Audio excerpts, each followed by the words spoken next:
Hey there guys, Music Fan here, how you guys doing? We're going to continue the U2 discography review with an album review, and not just any album review. Today we're going to be reviewing Achtung Baby, released in 1991.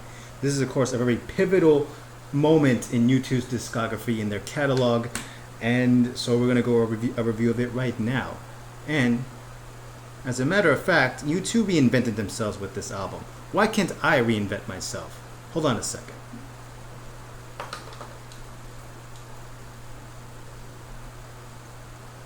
There we go. And now this is going to be the element of these next few reviews. These sunglasses. Anyway, let's get straight to this album review. So, really, to describe this album as a grand reinvention, really is an understatement. This album, if I can use a metaphor, it's like a caterpillar, 80s U2. They go inside a cocoon for some period of time, aka Haunted Studios in Berlin, Germany. And then afterwards, after days or weeks, that caterpillar comes out, and out of it comes this really beautiful looking butterfly, aka this album. That's what I would use to describe this album, Achtung Baby. Like really Joshua Tree and Rattle and Hum, the success of both those albums in particular, really gave U2 a profound fame and profound bigness within the music industry, the likes of which they have never experienced before. Of course, the bigger you are, then the bigger target you are to your critics and detractors, and this was especially true in U2's case. They simply got hammered. To say they got actually going to come to think of it, to say that they got hammered by the press and by the media and by their detractors is really understating it. They were grilled, like they were straight to the face, in the muck of the ground, bashed all around through the late 80s. Like really detractors calling them pompous and pretentious. Gee, I wonder if those same words still apply to them now, at least from their critics. But seriously, the success of both those albums only made them a bigger target. So, in a reaction to this, the band reconvened at Hansa Studios in Berlin, Germany, to try and record Achtung Baby, and the band really ran into a lot of trouble recording this album, like tensions between Bono and Edge, who advocated for an experimental approach to the band's music, and Adam and Larry, who only want to keep U2 where U2 shined best, which were great rock songs. And this tug of war kept going on until they stumbled on the song One, which is the sole responsible track for saving U2 from self-ruin. And out of this pops out Achtung Baby, which is a whole different musical style, a musical aesthetic altogether, where the previous U2 albums, especially the last two, was more American based, more represented the apex of their American influence. Achtung Baby really much introduced a now European, almost Berlin, Germany aesthetic into their music. Really, they incorporate a lot of different musical influences here, from hip hop, electronic, dance, industrial, like at times even a little bit of trip hop in some aspects here, but not really as much. But still, these newfound influences that U2 incorporates into their music just completely, dramatically changes their entire style, their entire sound altogether, to really display an album that is both intriguing, both fascinating, endlessly progressive, and very just all around inspiring. This album really boasts some of U2's most greatest experimental work ever, and some of their most inspiring music to date. Really, this album, and immediately you can tell by the cover that this is not going to be business as usual. This is not going to be a U2 by numbers album. This album is an album that really finds U2 taking much bigger risks, taking more chances with their style and their sound, really the likes of which they never had before.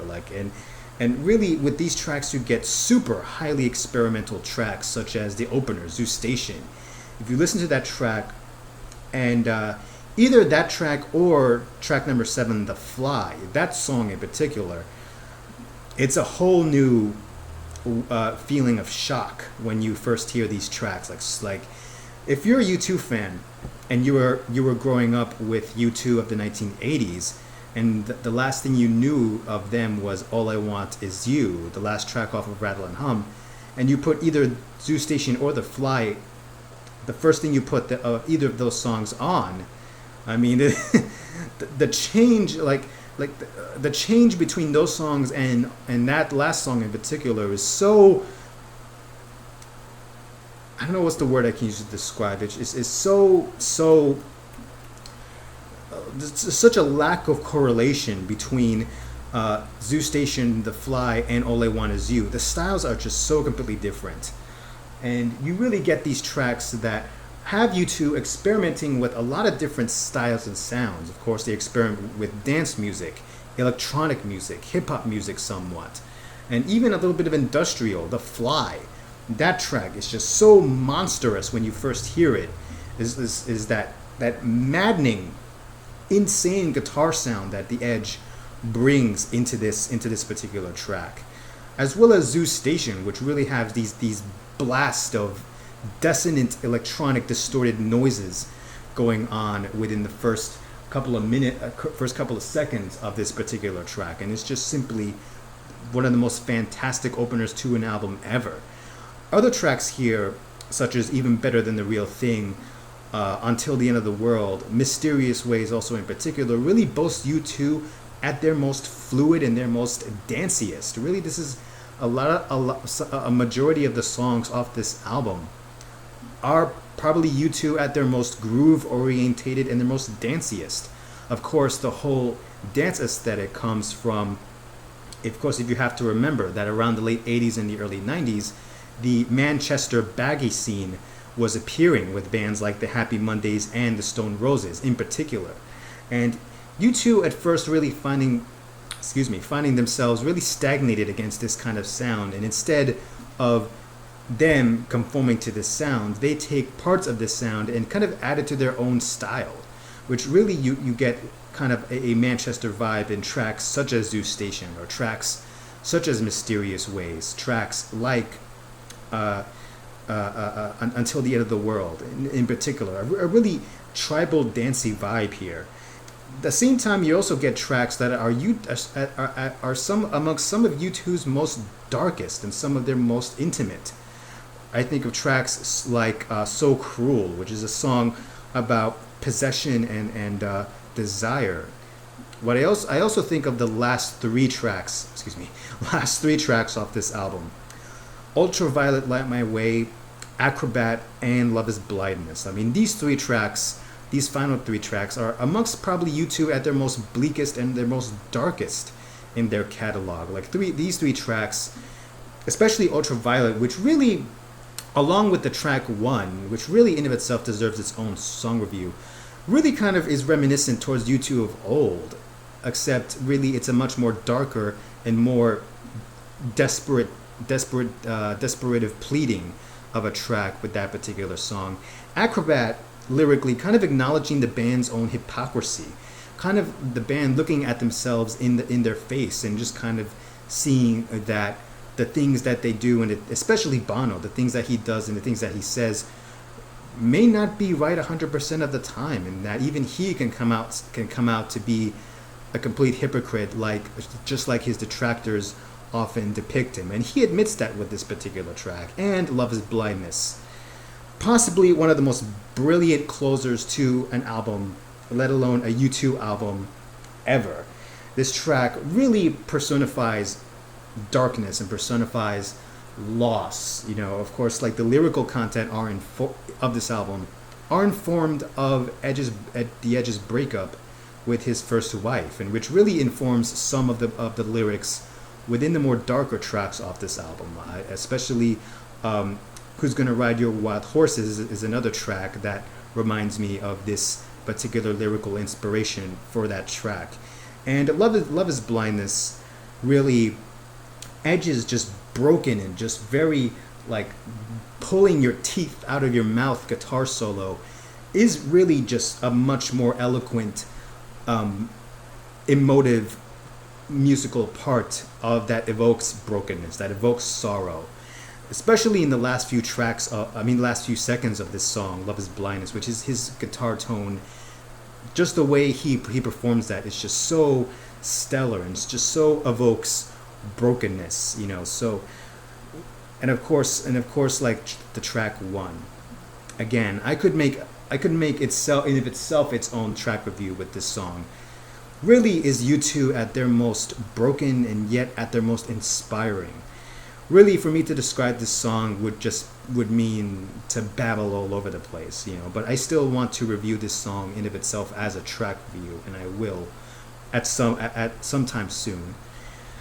Overall, this album is really a game changer. This album is really an album that really redefined U2, that really, in the words of Bono, is really the sound of 4 men chopping down the Joshua tree. This is an album that really dismantles the notion that U2 is a very holier than thou serious band, and really kind of takes aim at themselves and just kind of like tears what they've established and kind of rebuilds themselves in such a way that no other band has managed to reinvent themselves in a long time, and possibly even since then. Maybe a few bands that I have in mind really only scratched the surface, or even like a baseball's throw of that standard of reinvention. And really, this album is simply magnificent. This album really finds U2 at their most danciest, their most sensual, their most loose, and yet at their most darkest and their most intimate. And really, this album is amongst one of my favorite albums of U2. Really, I can give a rating of 5 out of 5, a straight 5 for this album. This album is simply inspiring. Each and every time I listen to this album, I keep on finding something new. Something new always pops up into me when I listen to these songs off this album. This is simply just a fantastic, amazing U2 album. Achtung Baby, if you haven't given this album a listen, I'm sure you have, but in case you haven't, I implore you, check this out. Like iTunes or YouTube or whichever, but this album should be part of your record collection, whether it be physical or digital. I cannot say anything more about this album. This album is fantastic. This album is amazing. U2 at their most exotic, U2 at their most vulnerable, their most intimate, and their most inspiring. Pretty much it. Achtung Baby, a fantastic album. Anyway, leave your comments in the comment section below. Tell me what you think of this album. What's your favorite track of this album? Do you love this album? Do you not like this album? Why or why not? And that's it. U2, Achtung Baby. This has been a review, Mr. Music Fan. I will see you guys next time. Take care.